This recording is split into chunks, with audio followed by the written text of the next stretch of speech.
Hi everybody, welcome to my new video. I'm going to try to post videos every Friday.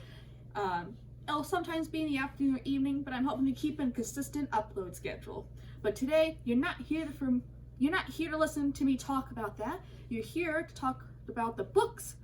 Well, you're here to listen to me talk about the books and maybe interact with me in the comments, maybe, about the books I did not finish this year.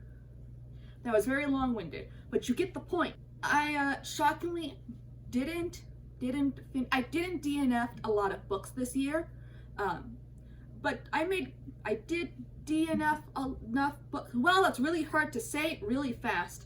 Let's just skip into that.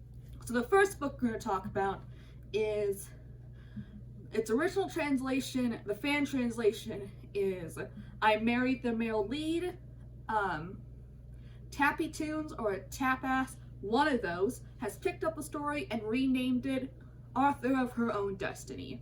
The story follows our main character who died and then was isekai'd into her own novel.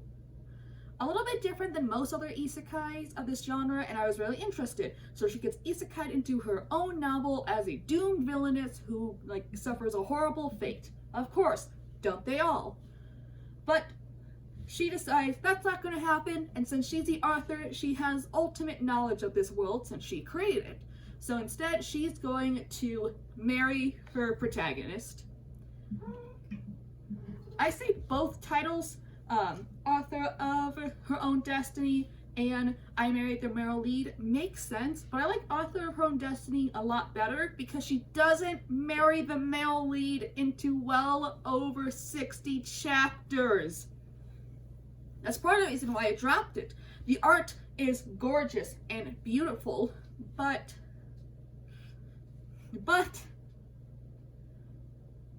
I found the quote male lead very bland. He's kind of just a blank board with nice black hair. I found her adopted father, the Cold Duke of the North, much more interesting, though I'm glad he's not a romantic interest. And as the series went on, it just kind of felt bland. And the title is I'm Going to Marry Their Male Lead. And I'm at chapter 82, and she just says, I might like you, hee hee.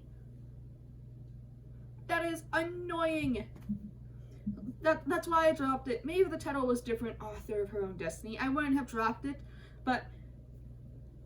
Or I probably would. It was just very boring. The art, gorgeous. Story, you know what tropes you came here for, and that's what the story delivers. This might ruffle some feathers of Percy Jackson fans, but I picked up the graphic novel adaptation of Throne of Fire. It was in a free book sale, so I picked it up just to see what it was like.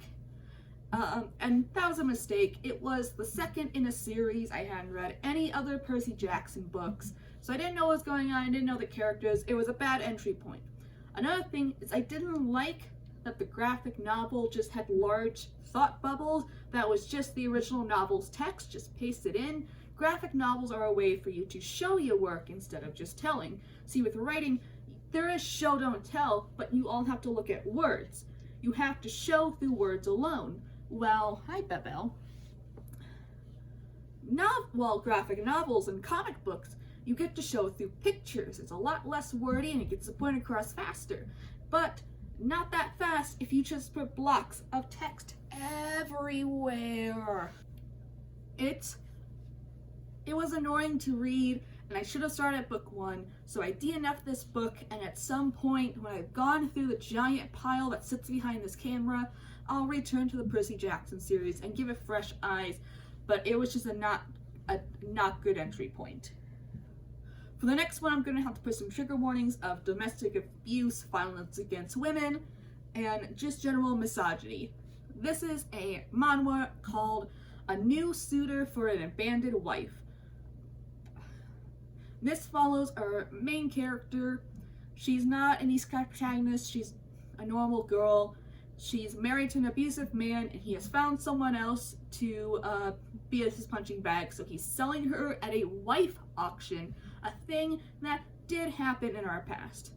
A mysterious man comes up and buys her. The mysterious man turns out to be her long-lost childhood friend who's now a very powerful influencer marquise with ties to the throne. And I like the story because the first season largely followed her recovering from trauma. Our male lead, the Marquise, Ash, never forced her to do anything, even though you can tell he wants to murder everybody that hurts her. He always tells her it's her choice how her revenge is dealt with. It's her choice how she recovers, and he's always there to support her. Love that. Amazing. That's great. What I didn't like was a surprise plot twist. So I mentioned earlier that Ash is like a childhood friend, but that's a secret, and that's a spoiler for most of the story, because we're told that Chloe, our main character, her childhood friend was a girl. So it's weird that Ash knows so much about her. Well, real quick, skip this time code if you don't want any more spoilers.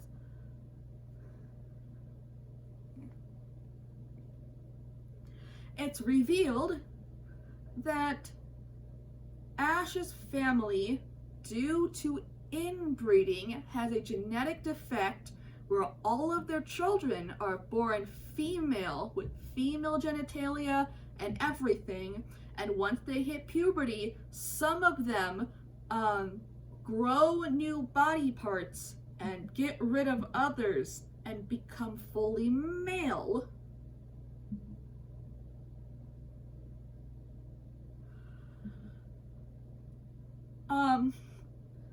So see, the end of this Manhwa season ended with Chloe wanting to end wife auctions and give women more rights. And it's obviously setting up this whole like anti-misogyny narrative, and I'm here for it. But that plot point turned me through a loop. No, there's no magic in this universe.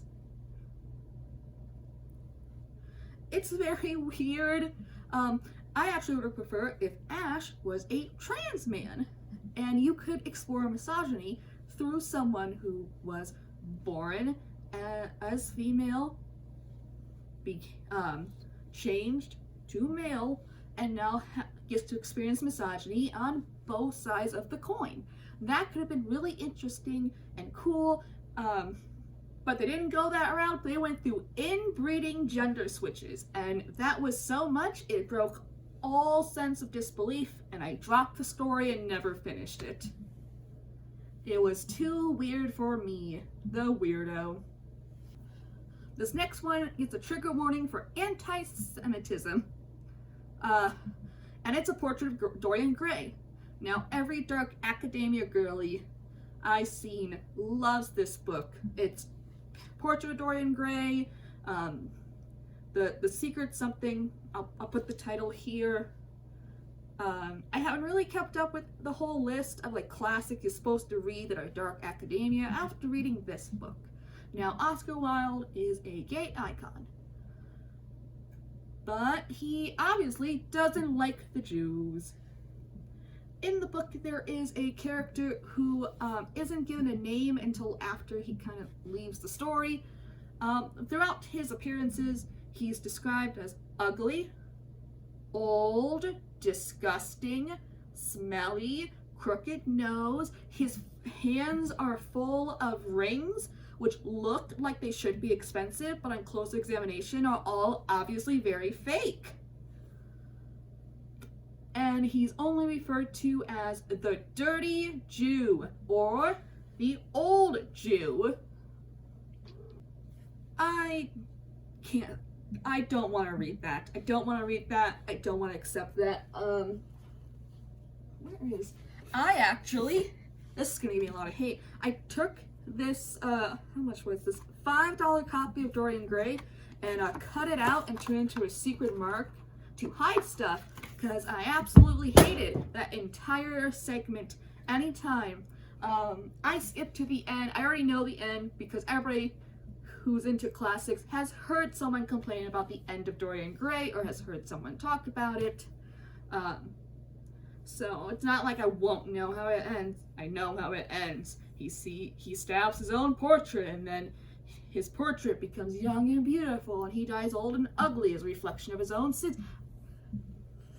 This also pushes the narrative that pretty people are somehow morally pure. because their pureness is reflecting their beauty. That means ugly people must be evil and villainized like the old disgusting Jewish man who was the theater owner. And I absolutely hated it completely.